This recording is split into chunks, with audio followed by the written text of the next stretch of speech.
Okay, here's the interview I was dying to get. This is Norman Jones.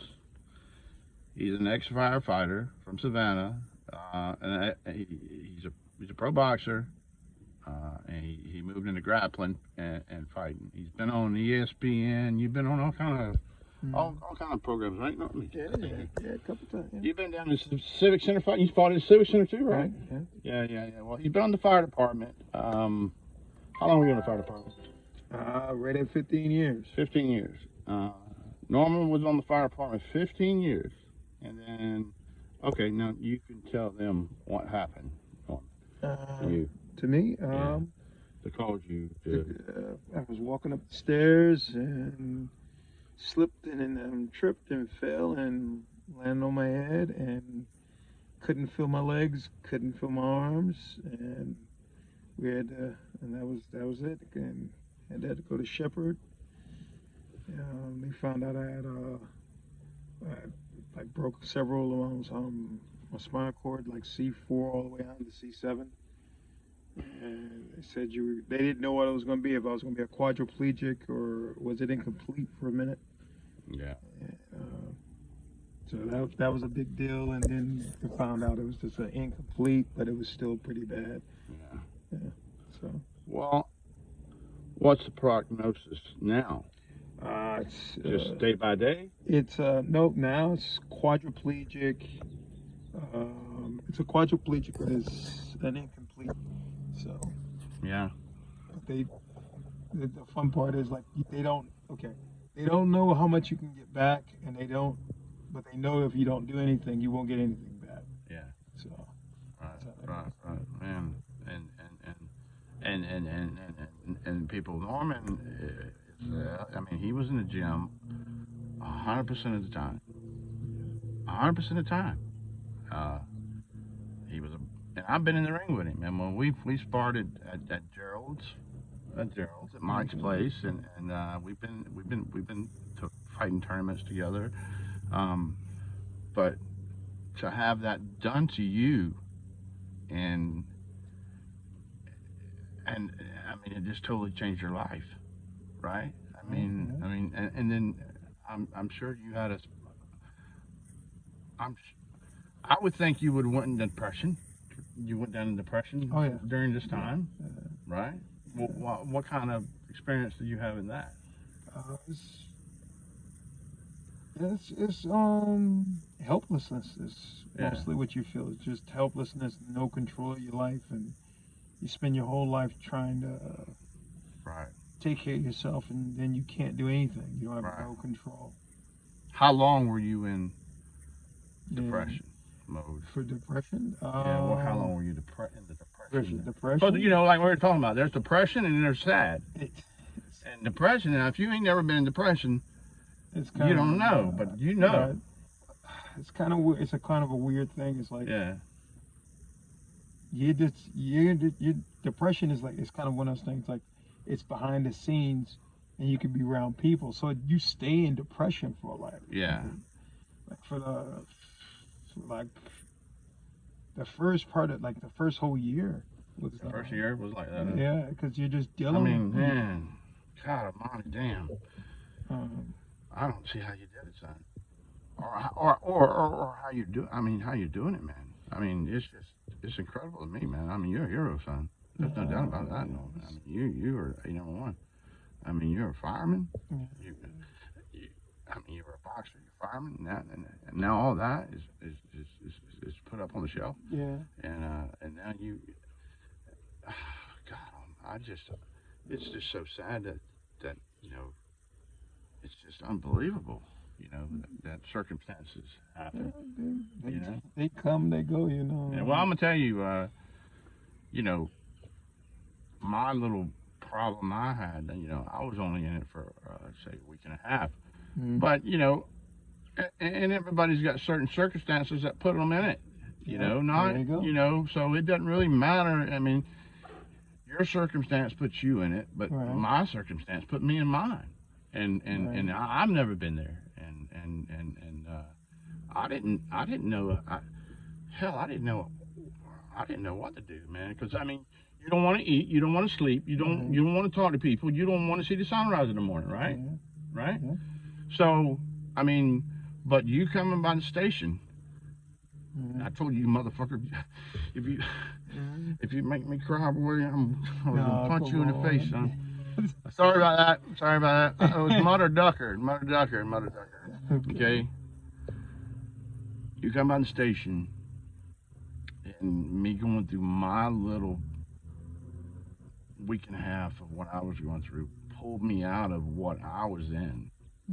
I mean, and that's it. That's it. You're my friend.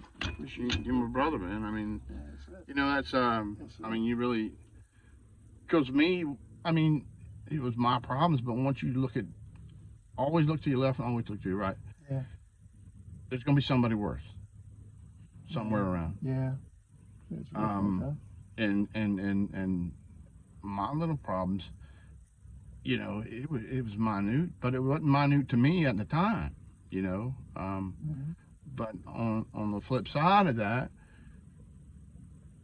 it's time will take care of my problems, and I'm still trying to figure my problems out, and I'm staying away from that bear. But you're man, I can't believe you staying away from him, man, as much as you do, man. I mean, it's just incredible to me. You know, you said it right when you said you look to your left and you look to your right.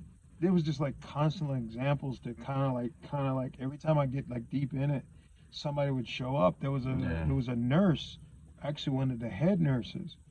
She'd come in and she'd say, "Are you doing well? Are you doing all right?" And she'd leave. And this is over at a memorial. Really nice lady. And I didn't notice at first, but I noticed she had a weird kind of walk. Yeah. And I was like, hey, is that lady up there? She had a spinal issue. But she overcame it. She did this and she got through it. And now she's a nurse and this and this. And it kind of like just made me, I'm not saying it made me feel shame, but that's what it made me feel. It's like, I got this problem, but this woman got off her butt, struggled through it. And it's just example of like people like that would just talk to you and just pull you out of you. Yeah.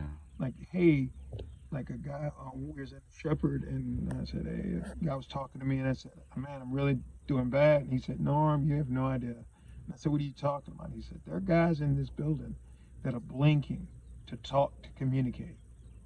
And it just makes you, and that's heartbreaking, you know? Right, yeah.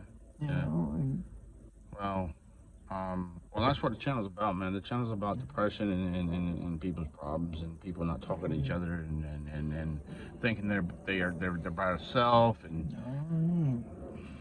it's all kind of depression. A lot of people going through a lot of problems. People's got to talk, man.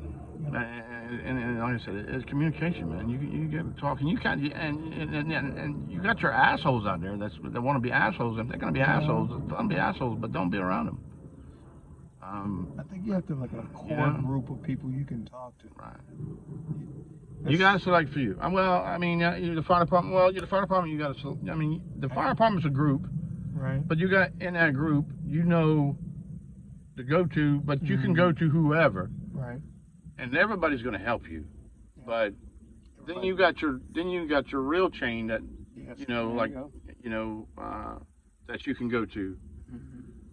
I mean, I'm not saying you can't go to everybody, but then you have your select few that's really close. Right. Like if you're at a station for some time, I mean, people like that that you can go to. But brother, you got a whole damn fire department, son. You're a fireman, and you'll be fireman forever. I got like a list of people.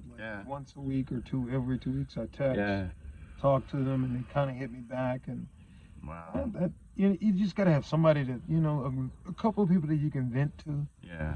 And they can kind of keep your head on top of your shoulders. Well, look here.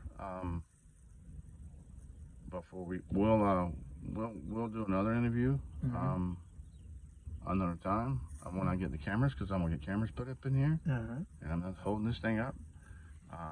And we'll do a ride downtown, and we'll smoke some cigars, and we'll check out the honeys, and we'll say hello and all that, and we'll ride around the square. Did you play chess? Oh yeah. there's a chess guy, you know, Mr. Gregory on Johnson Square. Mm-mm. Norman, he beat me in 3 moves, son. 3 moves, and we played 3 games under 5 minutes. I didn't even have time to light a cigar. Played, and I taped it. It's on my channel. It's on my channel, son. Okay. So I'll take you down there, man. If you play chess, man, he'll play you a match for sure in the world. All right, we'll do that. Okay. That's To get you out of the house, because I know good and damn well, man. I mean, the 2 months that I was down on my ankle, it drove me absolutely insane, man. And then your thoughts starts running through your fucking head, ducking head, and then your mind goes places that you don't want it to go, and then you can't get it out, and in the depression mode, you trying to get it out. Well, the depression monster, he's gonna keep your ass. His job is to keep your ass in that mood and mode or whatever it's called, keep you down. That's the job of that emotion. So it's just oh god, it's just terrible, man. So but that's what we'll do. I'll keep in touch with you, and I'll come on down, and and I'll grab you one day, and maybe I want to start, when you know, couple weeks or so, get you. And I'll come out, if you ever want to go for a Jeep ride, and I'll throw your ass in here, and we'll go down. Sounds like a plan. We'll ride down. We ain't got to go play chess. We can still ride down River Street, man. Sounds good. You know what I'm saying? And we can just chill out, man, and just kind of chill and bullshit, and and enjoy it. You gonna watch the fights July? Oh yeah. Who's gonna win? Come on now, you on tape now. Come on now, throw a prediction. It's gonna be Norman Jones' prediction now. Oh, that's not a prediction. Come on now, come on. Who's your favorite then? Oh, of course you love Mike. Tyson. All right. Tell him peace out. Peace out. All right, that's Norman Jones. He's a fireman. He's a boxer. He's a hell of a guy. He's my brother, and he's going through a lot of shit. So, and that's what this channel is about, to get it out, to let people see this. Okay. Peace out.